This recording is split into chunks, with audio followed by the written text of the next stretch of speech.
শিক্ষার্থীরা একটা জিনিস খেয়াল করেছো কি, রুট ওভার এক্সকে বর্গ করলে কেন স্কোয়ার রুট কাটা গিয়ে এক্স হয়?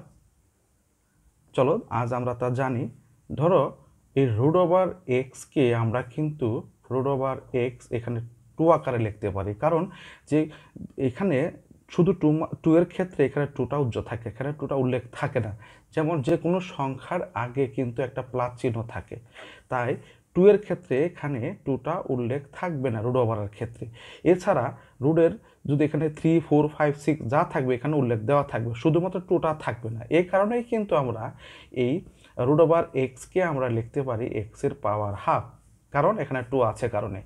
এখন আমি যদি এই রুট এক্সকে উভয় পাশে বর্গ করি তাহলে কি দাঁড়াচ্ছে দেখো, আমরা জানি যে পাওয়ার পাওয়ার গুণ হয়, তাহলে এক্সের পাওয়ার আগে থেকে ছিল হাফ, তার সাথে আরও টু গুণন, এখন এই টু কাটা গিয়েই কি থাকে এক্স।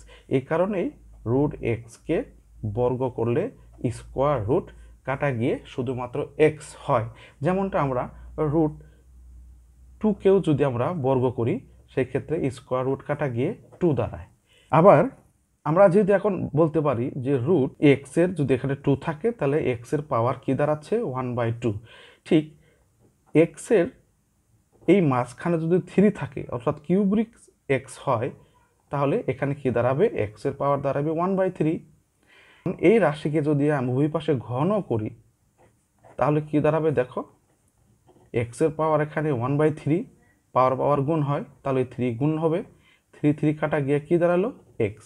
তাহলে এ থেকে আমরা কি বলতে পারলাম যে কোনো কিউবিক কোনো সংখ্যাকে ঘন করলে তাহলে এই কিউব আর রুট সহ এই কিউব কাটা গিয়ে এক্স থাকে।